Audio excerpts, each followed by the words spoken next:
we met, Val and I met, we sat next to each other at a workshop that was at one of the trade shows, and Val was wearing a fabulous orange mohair turtleneck sweater and confessed that she hadn't knit it. Somebody else at the Beehive had knitted it.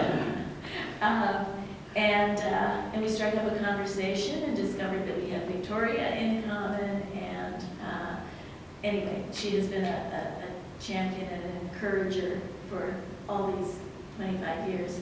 And I also want to thank Susan Butler, who's here, who I think may have knitted more Churchmouse things than I have. No, not quite, but. And I also remember very proudly the day that you, I don't know, maybe I was discouraged or something, but the day that you said to me, well, here's why I like Churchmouse patterns, and you went through this litany, and it was like, that's what I wanted to be doing, that's what I meant to be doing, and I have never forgotten that. It's kept me going, and I really appreciate that you got it.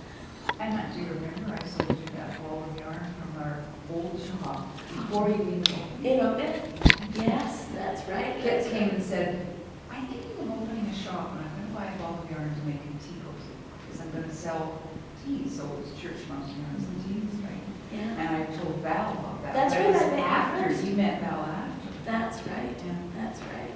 Yeah. So Val go back. And I'd like to thank, hands up if you're a beehiver. Thank you.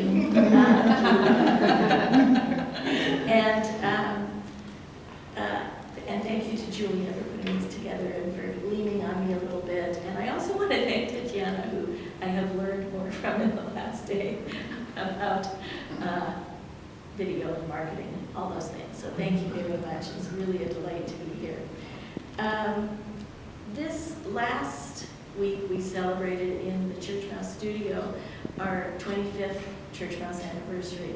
And so I've been feeling lately quite nostalgic and have been thinking a lot of kind of how we started and where we came from and where we are now. And I thought I would just, start with a little mini bio of me. It won't take long. It should take long because but anyway, I'll keep that quick, and then I'll talk a little bit about the history of Churchmouse. And then I'll give you a little walkthrough of our design approach and show you some pieces that we've done over the last many years. And so I was born in Quebec, and my family moved to northern BC to a little town called Kitimat. And when I was 9 years old, and then I grew up and went to the University of Victoria, and that's where I met my American husband, who was there from Chicago, and I was at UVic. I lived in Victoria and attended UVic for it took me a while, 6 years, I think, and then we married and moved to the U.S. And that was only going to be 5 years, and we were going to then move to Vancouver or something, but we never got back. So we're still working on it. We hope to be living here sometime soon. So we opened our shop in 2000. It was a 2,100 square foot retail space on Bainbridge Island, Washington. And a small island, about 20,000 people, essentially a sort of a commuter community of Seattle. And we seemed to hit it just at the right time. Val, I think you acquired Beehive in 99, 98? 98, yeah. And I thought, we'll get this open and then we'll figure it out. And we never got a chance to figure it out because we just hit that upswing of knitting, and it was, having a tiger by the tail. And it was fun, and it was just the beginning of the probably yarn craze, which I'm sure you all know. But it was wonderful because more and more people wanted to learn to knit, and I think that has been one of my favorite things. In fact, I think I said to Tony this afternoon, the thing I like to make the most is a knitter. And so there were a lot of people on the island who had been without their yarn store, had closed about 5 years earlier, I think. And so there was already a kind of a built-in community, but more and more people of all ages were coming in wanting to learn to knit. So we started out designing just simple shop patterns that were free patterns with yarn, and then slowly we had people would go home from wherever they were visiting from. Bainbridge Island was a kind of a destination little community, and so people would go back to their own LYS, and then we started getting calls saying, can we sell your patterns? And so it was never our intention to publish in this sense that we are now and to be in other yarn stores.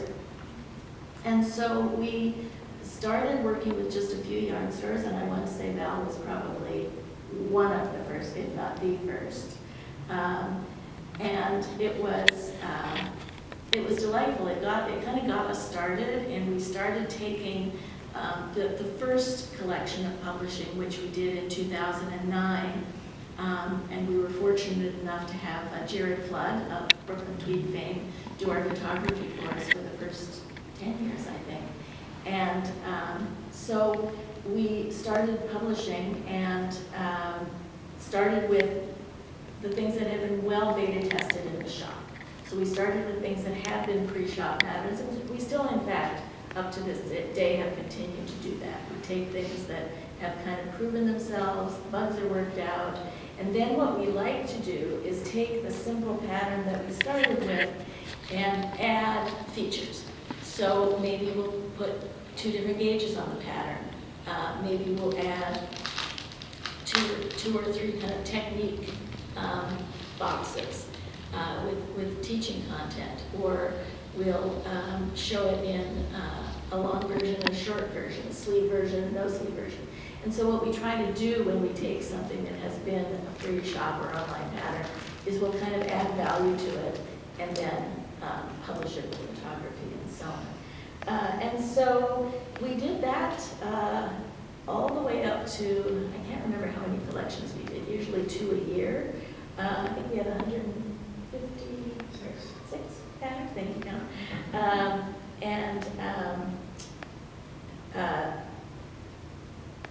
Continue to publish, I'm sorry, where did I leave off? How many patterns we have? You were talking about other yarn stores. Sure. Yeah. Maybe it's time to show samples. You've heard all my story. So what I want to say, I guess, is in the meantime, we have closed we closed the store in 2000. We closed our online yarn sales In April this year. April, and so now I'm just focusing on design and teaching, and my two favorite things. So I'll get to make more knitters, which is lovely, and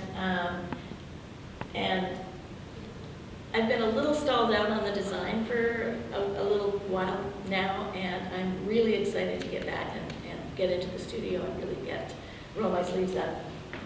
I'd like to say just a little bit about our design approach, which is when we did our very first collection, we called it Churchmouse Classics, and I kind of feel like we've managed to stick to that. I think I still see people knitting and wearing things from our very first collection. I don't do a lot of tricky stuff. It's usually very simple. I try to do simple but not simplistic, so it may look super simple, but there might be some details in there that, maybe make it sit a little differently or have a little finishing detail. And we also like to design our patterns in such a way that you can take them and do new things with them. So what you'll see, and I think John's almost getting all of these back up onto the website, but we do what we call adaptations. And so if you've purchased a pattern and then we do something different with it, we'll give you a sheet for free that has what we changed.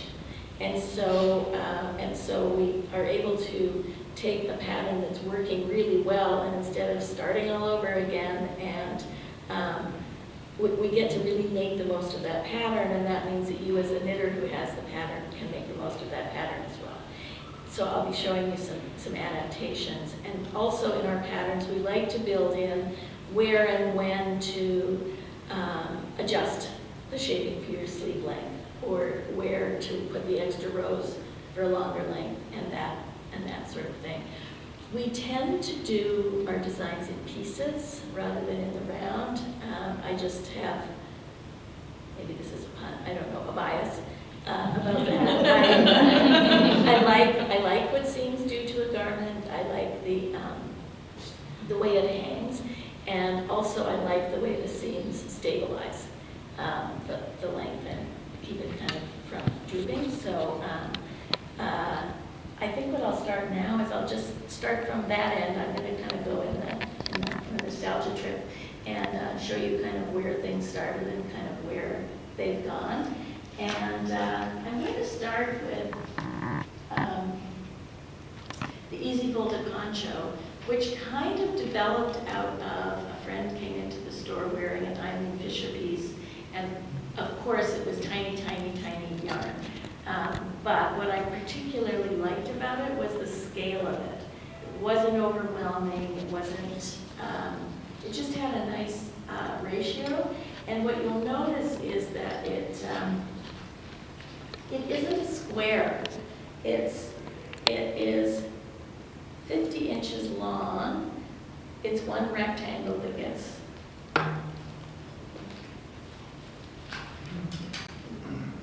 it's a rectangle that just gets folded and seamed here. And the reason that we didn't, I mean, it sort of seemed to me like what? It would seem obvious to make it square, like twice the length as the width. But what I have found is that by getting this particular proportion, when you wear it with the points front and back, it is off-center. So a number of things. For some reason, that diagonal line is very flattering. I haven't seen somebody who didn't look nice in this piece, or didn't feel comfortable and feel good in the piece. And also, the other thing about not having the points centered is that as you're walking, they're not getting stuck between your legs. And then the very first one we didn't, and yours doesn't have the cowl on it. Yeah, I didn't do the cowl. Didn't do the cowl, which is nice, and some people did the cowl but did it separate so they could wear it with or without. And then years later, I went back and added this collar, which is roughly the same as a cowl, but it's split. So and then most recently I did another one that was the same scale and everything, but it had a big ribbed collar that was not split. So there's a lot of different things in such a simple piece, one rectangle, one seam. There's a lot of different things that you can do with it. We can, color block it. We did one that had a cable that went around. And then we had to decide, do we want the cable at the top or the bottom, and so on. So anyway, it really was a great start, and it's one that has really had legs. We've really done a lot with it, and I'll show you a few more things.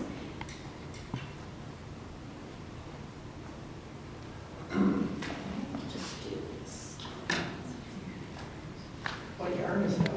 That one is the Rowing Felted Tweed, which I love. I love the weight of it, and I love the way it blocks. I love the way it seams. It just finishes beautifully. And who carries it here in Victoria? Thank you. It's available at Beehive. In fact, you'll see several things that involve like this one. This one involves felted tweed as well. So when we did this one, we were invited by Laura Zander of Jimmy Bean's Wool. They were having their 20th anniversary and asked would we participate and come up with something for them. And so what we did was we started with the easy folded poncho, And their logo, I don't know if any of you are familiar with Jimmy Beans, but their logo has a circle of dots, and each one is a different bright color.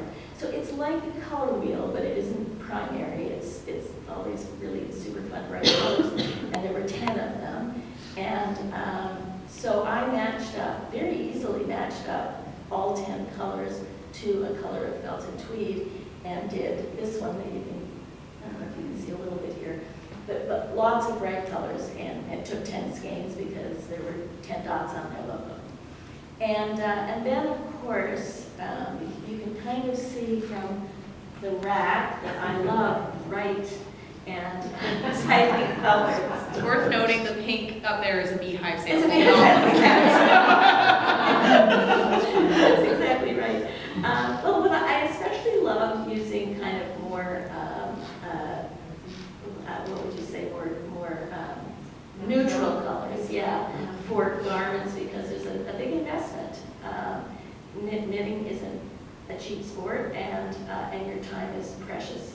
You'll never get that hour back. So I really like to put bigger pieces in more neutral colors, and then play with the trend colors in accessories and so on. So anyway, after we did this, and it was called Jimmy's Lucky Poncho, and then we did that for them for their anniversary. And after that, we republished it just as Lucky Striped Poncho in kind of more mousy colors.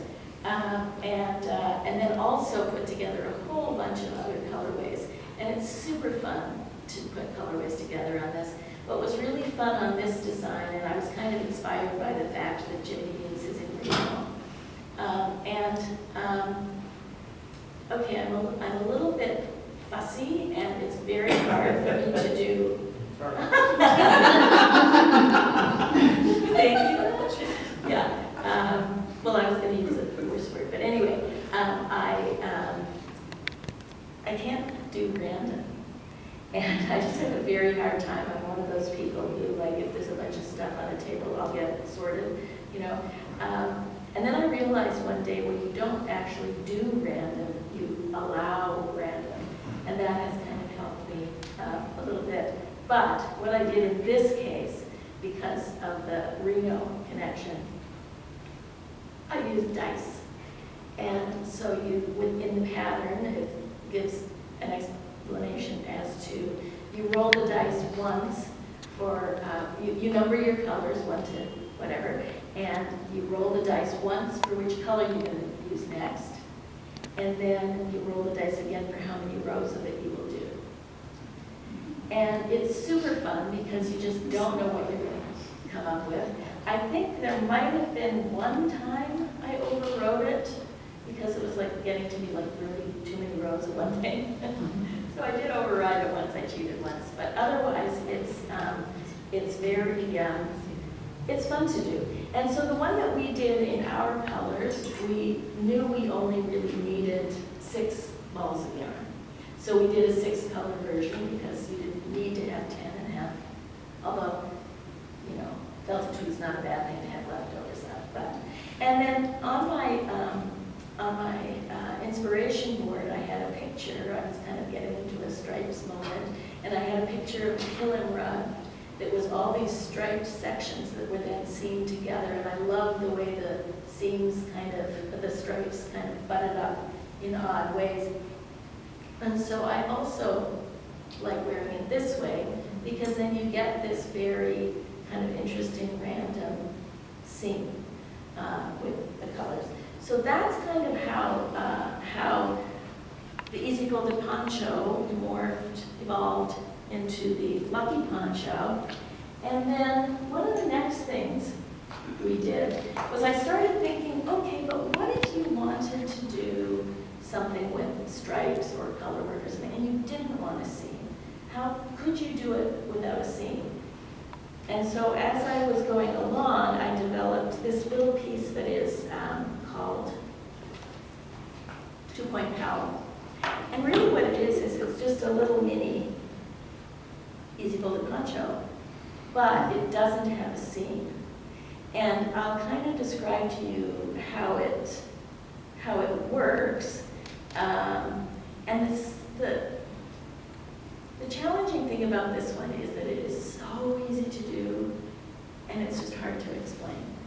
And it's even harder to explain if somebody's not sitting in front of you, if you're trying to write it. So we've been working with schematics and explaining, and I think we finally got there. But, so basically what you're going to do is start here with a provisional cast on, and then you're going to knit the narrow piece around this way and around the back, and then you'll come out here, and at this point, you'll pick up all the stitches off your provisional cast on. And then, so this piece, the piece that where the stripes butted up, is now seamless, and you're knitting the full width back and forth. And then added a cowl to this one as well. And we did this in a couple of different gauges. And I think we did a worksheet in there for figuring out any other gauge you wanted to do.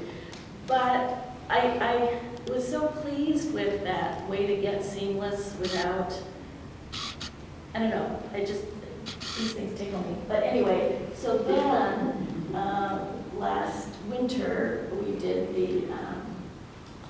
the chunky seamless poncho, and we did it in a solid color as well as a self-striping yarn as well without the cowl.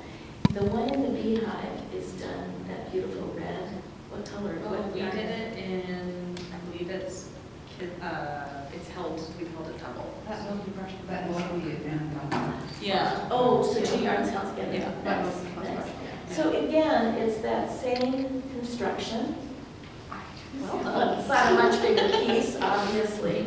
And so you're starting here, knitting around the back, and then joining here to be totally seamless, going back and forth, this. And then we took an opportunity, since it was such a nice chunky yarn, a nice big cushy rib would be nice, and we added a neck and so on. So it was a re-gauging, but also a new construction. But you can see that those design things and the changes and the adjustments that we're making aren't tricky, they're not fancy, they're very simple, but I think fun to knit and easy to wear. And so Before moving on, Kate, I'll say Yes. our red one that you mentioned, Yes. we did it in Letlopi and a brushed alpaca. And then we did it because we wanted the chunky gauge, but we wanted it to be as lofty and light as As possible, light as possible, to yes. wear.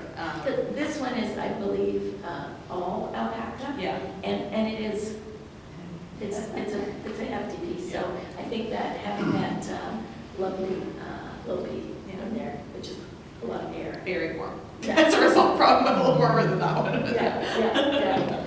So, so when we did the modern wrapper, this was our very first ever, our very first garment.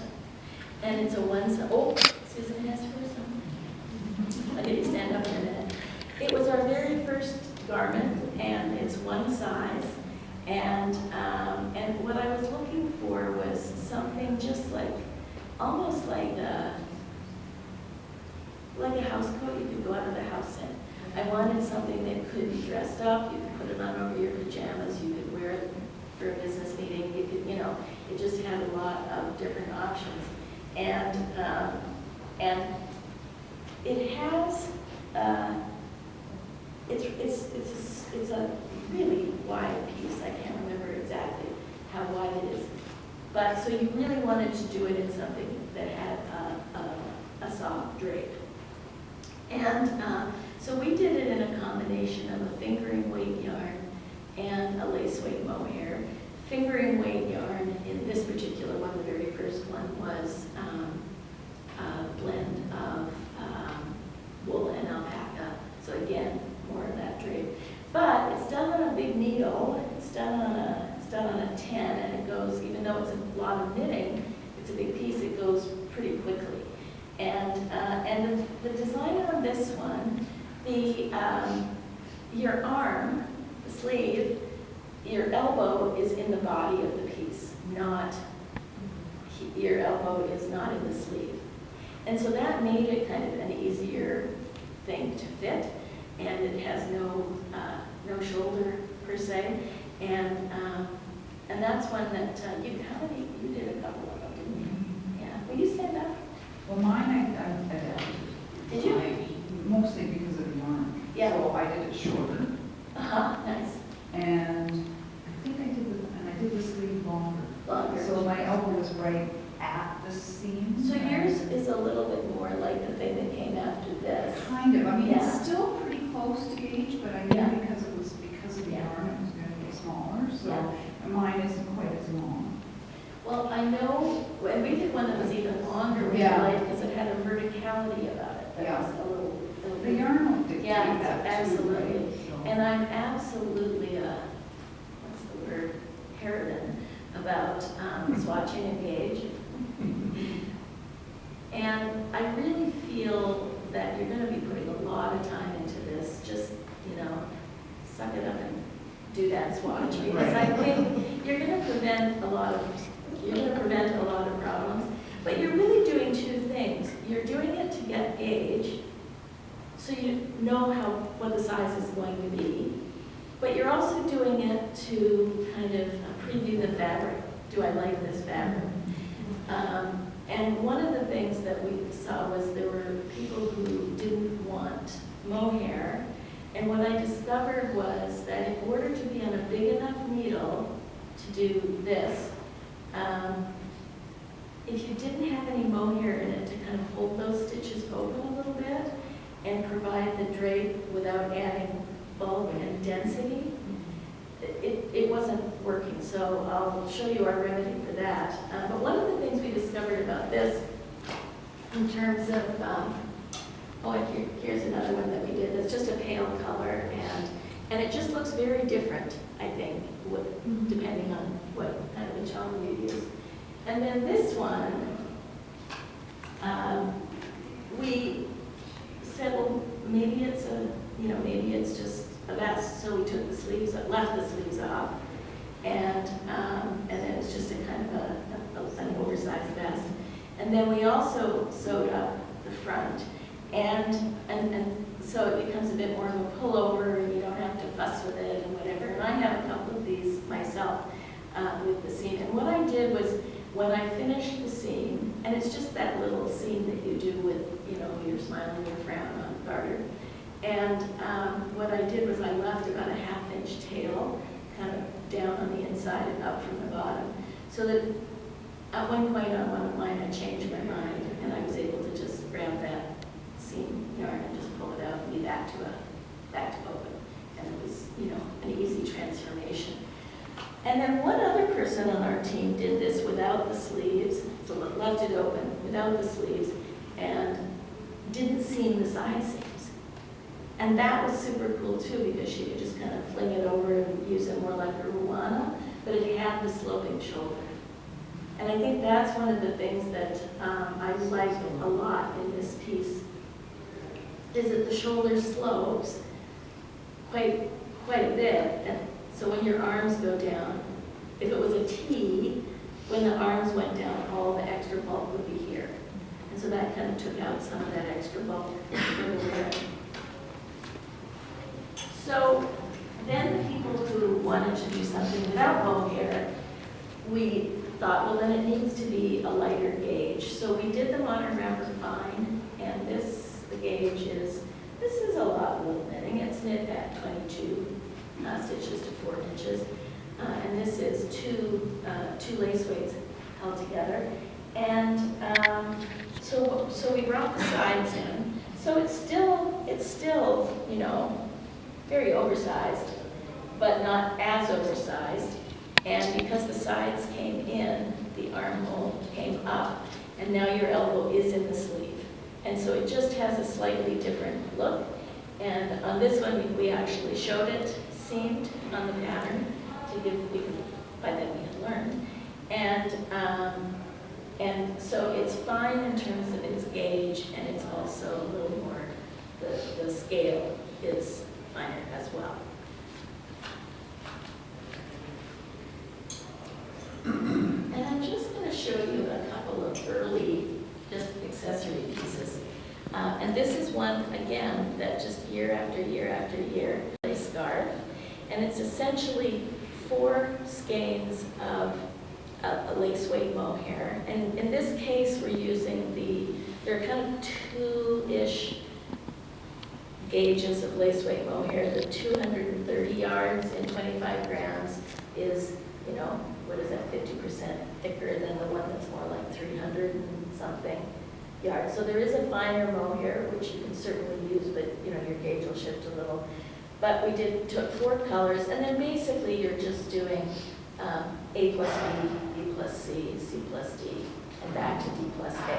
And over the years, we've shown a lot of different colorways. And I'm just going to show you a little bit here. It's easier to see the changing color if it's not hanging. So that's kind of where we are. So it's not really a fade per se, because those really are making super gradual. It's kind of a color block with a little bit of, what do I want to say? A little bit of smudginess to those color changes. It's just that little bit softer. And then we did it, well, on the original pattern, we did it in 4 skeins of, it was a kid silk stripe from Rowan, which has been long gone, much to my dismay. It was a 8%. and yes, I think he did the colorways, I think you're right. And also, it was bigger balls, it was 50-gram balls. So essentially twice as much yarn as the original. And so instead of a scarf, it really was a wrap. And so more recently, because we couldn't get that striped yarn anymore, we did it with 8 colors of a mohair. I mean, you could do 2 balls each, or 4 colors, you could do whatever you want, but we just had a blast putting together 8 colors. And as I was walking through the Beehive yesterday, I was looking over at your spectacular lace mohair wall. Yep. And I think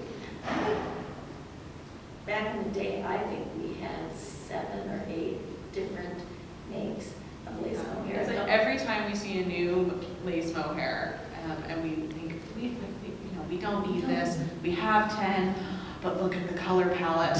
And they're all just that little bit different. Yeah, Very exactly. often, they will be designed to go with the rest of the yarn, like knitting for Olive, her palette is throughout her yarns up there. Is that right? I think yes, exactly. Yeah. Use their merino or their fingering Yeah. weight with it. Yeah, but anyway, the Beehive has a spectacular array Of which I tell everyone, if you plan on doing something like this, you have our full support to clear all the samples off part of the table and grab whatever colors you want and make a mess, because when you're staring at the wall of color, it's really impossible to make decisions because everything's relative to each other, and so Yes. playing with the color is a process, That's why it's and called the color staff would play. love to get involved.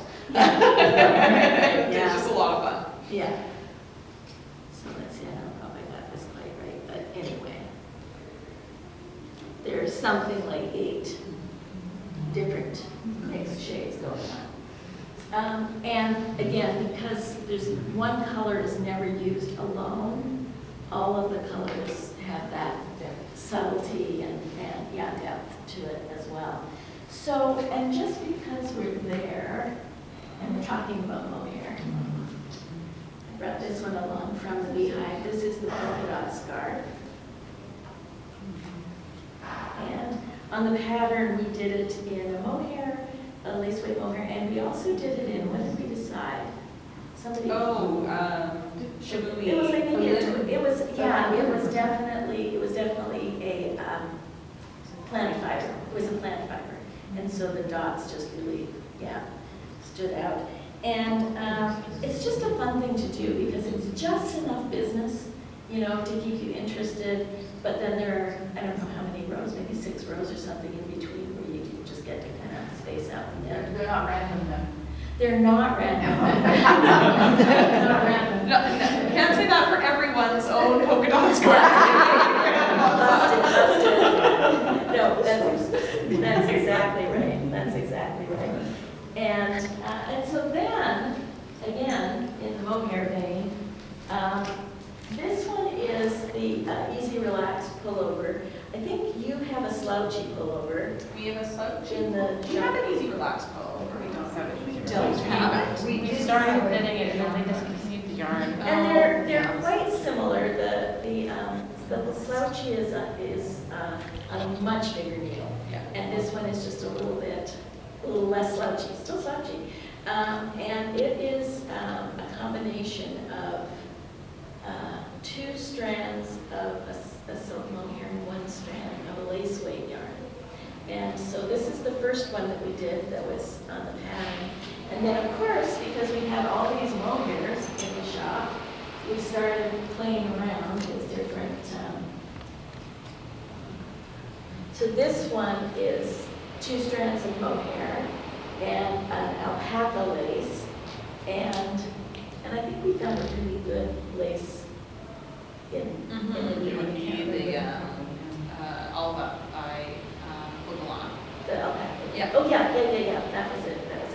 And this one was a lot of fun because basically we kind of got really attached to a pairing of a sort of a slightly chartreusey mohair and a slightly more like robin's egg kind of mohair. And so we put those together, and then we started playing with what was that strand, that 3rd strand, the lace weight, what was that going to be? And so you can see that these are pretty subtly different. And one of them, I think on this one, the lace mohair was a mustard, and on the other one, it was more of a gold, and on another one, it was sort of a baby blue, and on the other one, it was a sort of sage green.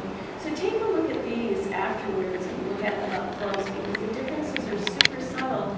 For some reason, we all just sort of got real opinions about which one we like better. So it is really fun to, and again, to swatch, but it really is a nice thing to play with. And then we did, because we were putting colorways together on the website when we had yarn, we just did a whole bunch of other little like blues and greens, and anyway, so take a look at these afterwards as well.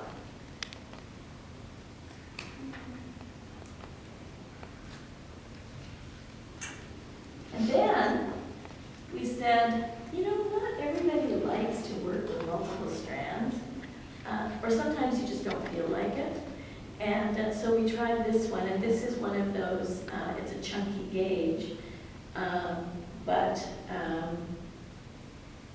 knitted on a bigger needle, and it's, I want to say it's like it's the chainette that has the alpaca blown into it and then brushed. So similar to drops air. That sounds good. Yeah. So we wanted to come up with something, and it was that chainette that gave it enough lightness that it worked. So, and this one, a lot of people have been doing this. And then the other thing I want to say is about, in terms of shape and size, we tend to do a lot of drop shoulder, and that's just kind of a personal preference. But I find it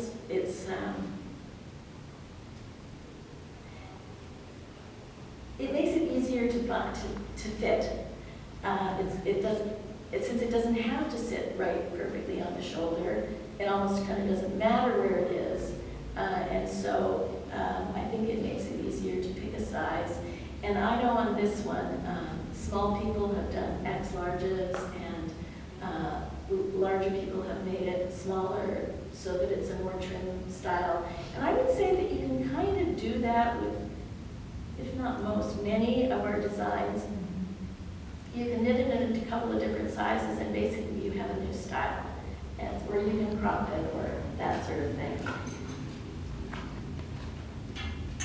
Thank you, that's the same pattern that the other two are. It's But just- yes. Right, you haven't done a change in it No. like you did from the modern record to the modern record. No change, they're all the same.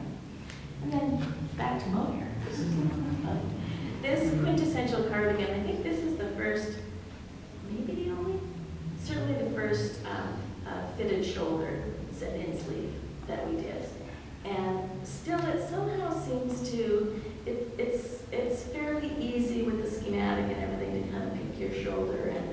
choose your body to go with that. And one of the things that I wanted to do on this one, to make it a little bit more friendly for a newer knitter, was we did the front bands, the button bands, knit as you go. So they were not picked up later, they were not sewn on later, and we did a little twisted stitch on the back. It's or frills, I can't remember, but it kept the button bands from drooping. And then we thought, well, gee, in the mohair it's really pretty and it's a little bit dressy. What happens if we just do it in like a plain old tweed? So this is belted tweed again, but we've also done them in just like a solid color, plain DK weight yarn, and they're just like little workhorses. And I'm working right now on creating a version of this that is a round neck. So it'll be the quintessential pullover probably. But it could then be short sleeve, it could be almost like the old twin sets, you could layer it and so on. So that one's coming. And then, speaking of short sleeves, we decided, well, let's try the cardigan with the sort of elbow length sleeves. I brought it up a little bit from the elbow because sometimes an elbow length sleeve gets all mashed when you bend your arm and all of a sudden it's flipping. And so we pulled it up a little bit. And I wanted to have this for one of our open studio events. And then I realized, well, I'm definitely not going to get this done.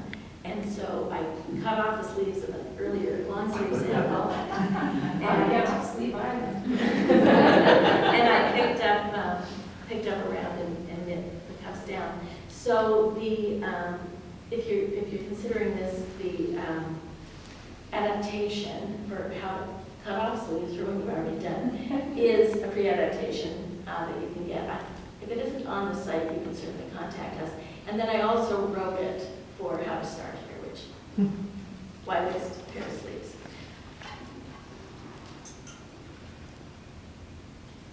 And back to felted tweed. This was our colorwork cap. We wanted to do a little color work that would be comfortable first color work for people, and we didn't want to do any of the color work within the shaping, so it has a solid top.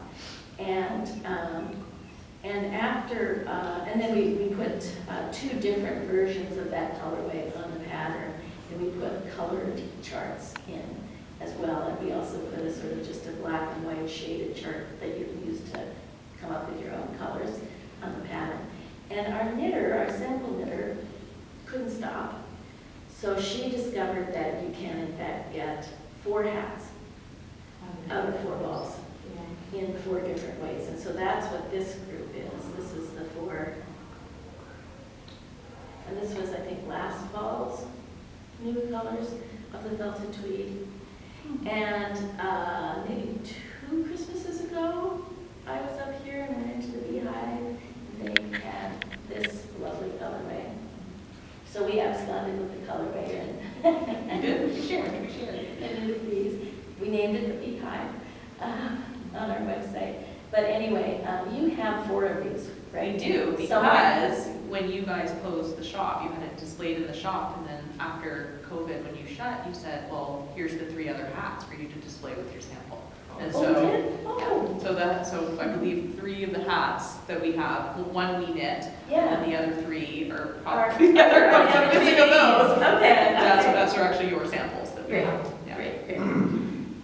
And then the last one, we've done a couple of pieces for men. This one is the saddle shoulder men's pullover, which I should not have called men's pullover because women are certainly knitting it too. You got one? Yeah.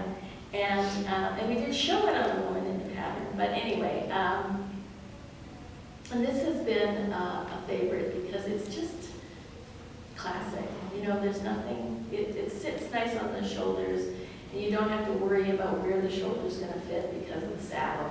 And this particular one is done in a Shetland yarn. And John, you have 2. 2. 2, yeah, 2. And the only ones I wear are just awesome. Yeah, yeah. I mean, a nice woolen spun yarn. It keeps you warm and cool, so, Can I see the back of that? yeah. So is this a Brooklyn tweed yarn? No, it's a yarn from Shetland. It's called Jameson's Oh, yeah. Shetland Heather. It's their worst tweed. Yeah. And I'm thinking I would love to do this again in a DK, because I think, What age is that for? this one is 18. Yeah. Thank you, Susan. You just had that. Oh, when I knit them, I know. It won't have quite the same impact, but I would suggest that Durham Gilliatt would be, Oh, Well, yeah. the new Highland would be great. it sure would, the new yarn that's not on the floor yet, Susan. Oh, sorry, the Highland Tweed, the where Erin worsted, yes, you're right, the one that's right on the front post. Well, Yeah. teaser. There you go. Yeah. Yeah. And then this one, the pattern does not exist yet. It almost does. It's sort of stalled out here because it's essentially the saddle shoulder pullover, but turned into a cardigan or a jacket, if you want to call it that. And What's the stitch pattern? well, Was it the tweed? it's the tweed, but I also think that it's kind of rowed out a little bit. Yes. By that I mean when your knit row and your purl row look a little different. And I'm surprised because it was knit by probably our most proficient knitter who studied for 7 years with Jean Long in Vancouver on a neon code program and all of that. So I don't think it's the knitter, and I'm not sure if it's the yarn. I would expect this more from a singles, but this one's plied. So I just don't quite know, but that is one of the reasons it's stalled out. So I'm glad you noticed, I'm vindicated. And then the other reason is that every time, I think women in particular, every time someone puts it on, they do this. Oh, yeah. And I have to go back and write pockets. And I just have to. So that's another reason. Kit, why do you it's- mind sharing at which point in the process of publishing this pattern did you discover that it needed pockets, that it had to go back to the drawing board? Quite recently. I mean, it's been in this state for several months. Were you not at the final photo shoot with the model? No, that was another one. Okay, that's another one. That was another I one. think it's Oh, easier and design well, with those. well, also, it was ready to go to be photographed, and then all of a sudden, our photographer, one of her little kids was sick, and then next time we could get her, one of our models, who are all friends, this is not their day job, we couldn't get two together at the same time. Anyway, so those are all the little background things that kind of hold things up. But I'm really excited to get back and get this. So I think I'm going to do another one. Okay, so I'm trying to decide whether to write it as an afterthought pocket and teach how to, show how to do the afterthought pocket, where you, after it's on, you decide, like, where do I want those pockets? How long are my arms, or whether to write it in as, you put the stitches on not a holder, but a waist yarn. Yes, exactly. Is it possible to do both? Maybe not more. It depends on how many pages. That's where it goes. So who would vote for an afterthought pocket? And who would want to decide on the pockets before they start? It's kind of, yeah, I know, like a lot of people said that too, that they like the pocket on the side. But I'm not, sometimes it just makes this part bag out. Do you know what I mean? And suddenly, and then you got all the bulk kind of ready. But nobody worry about the pockets this way too. Not, it's, yes, Is the pocket be on the inside? you do, yes, you worry about that, but it's not on the silhouette. Yeah. The bagging isn't right here, and it isn't.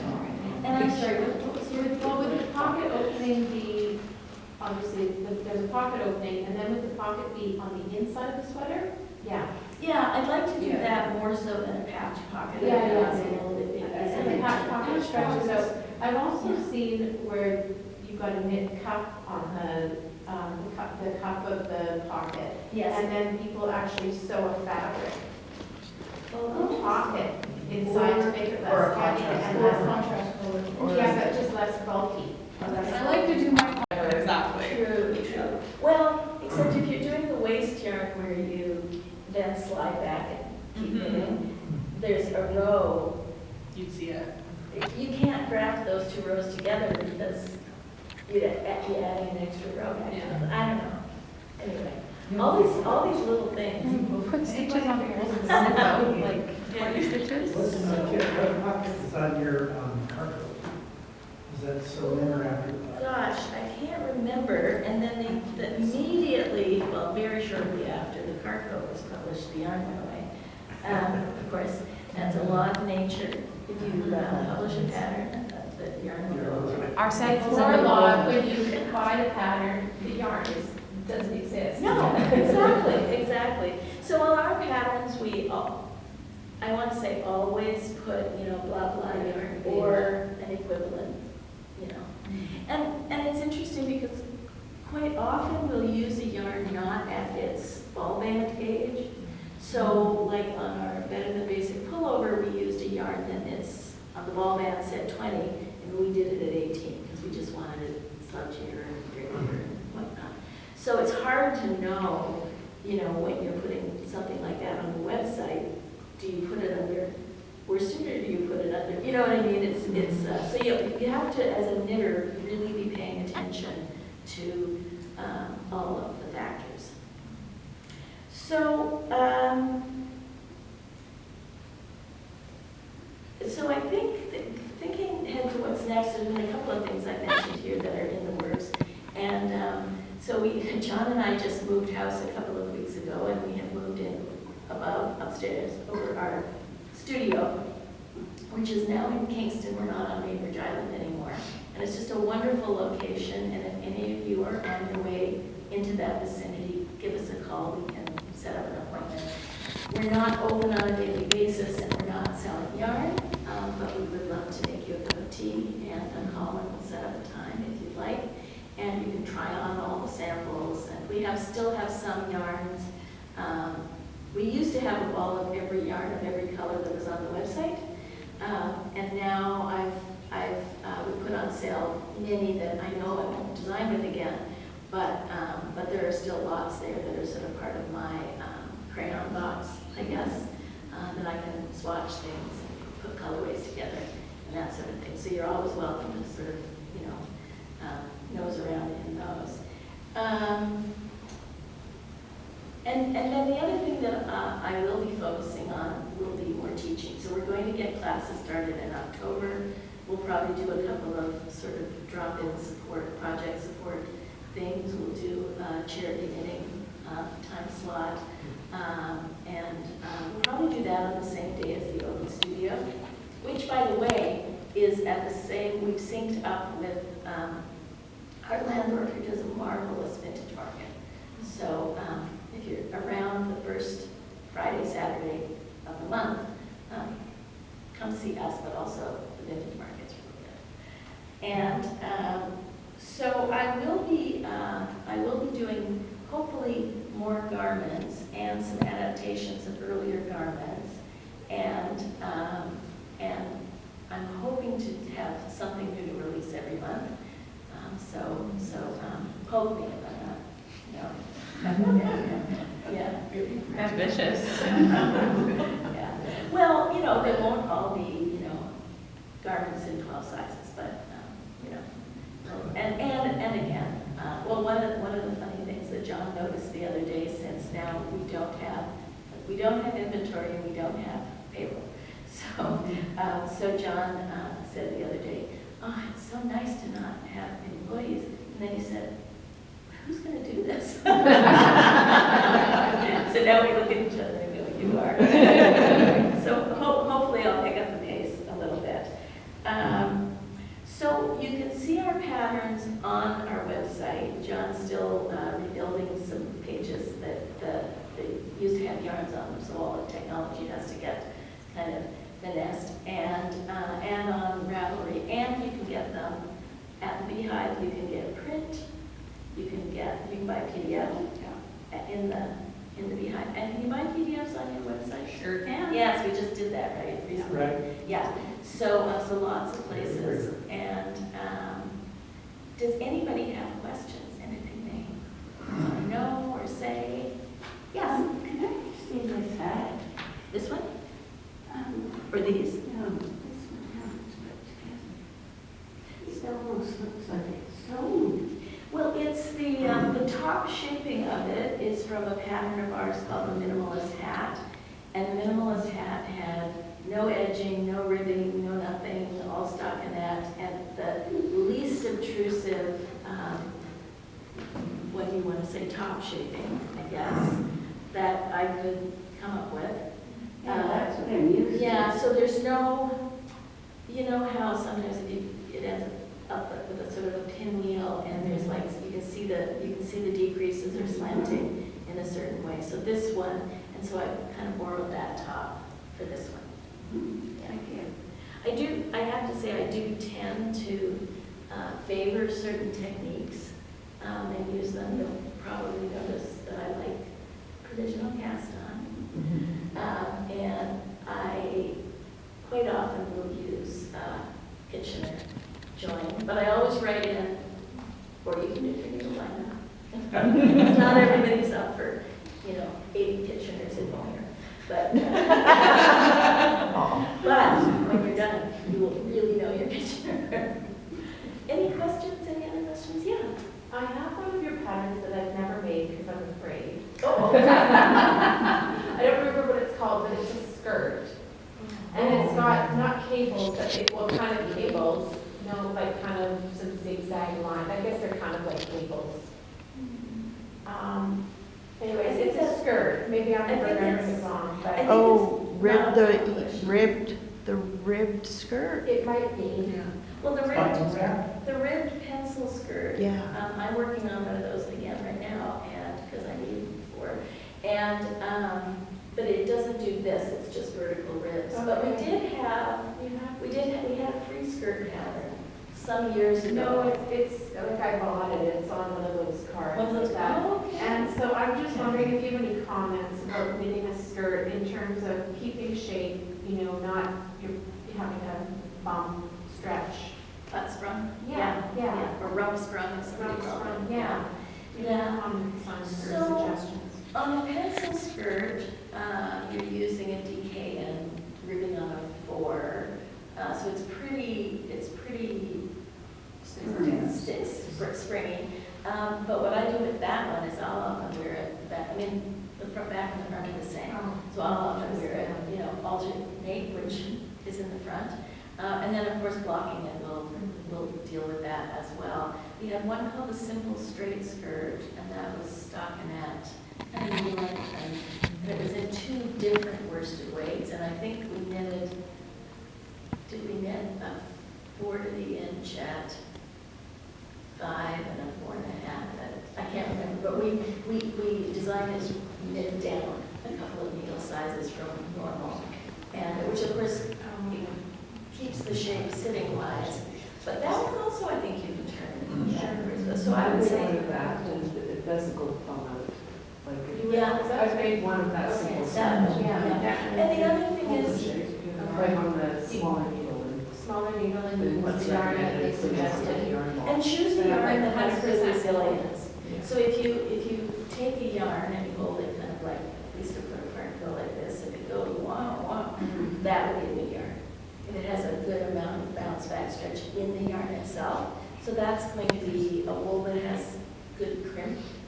And it would also be the construction of the yarn also contributes. using alpaca, because it. No, It is absolutely, yeah, that's right. And on my skirt, I never did close up where the elastic is. It's got a safety pin, and that I can also adjust that back and forth as needed.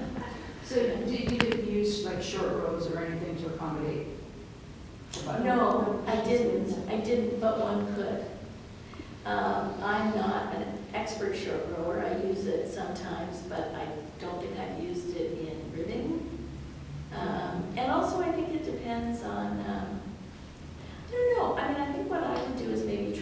try one as written and then see if you want on the next one to, The other thing you could do is change needle sizes too. you totally could, yeah. I mean, you might see that. In fact, I think we did we change needle size on the ribbed one? I know that on the ribbed one, when we blocked it, we pressed it all the way up to about here. And then this we didn't press. So this stayed more in. Yeah, yeah, yeah. Thank you. Questions? I think you have a lot of people who just want to dive into this. Please, please. Yeah, come paw around, try things on, and if you have questions, how soon do we need to vacate? About half an hour, thereabouts, yeah, 25 minutes. Great, great. So you're welcome to come and try things and, you know, poke it with a stick. See, let me know if there's something you'd like to see different. Well, thank you so much. Okay, we give a round of applause.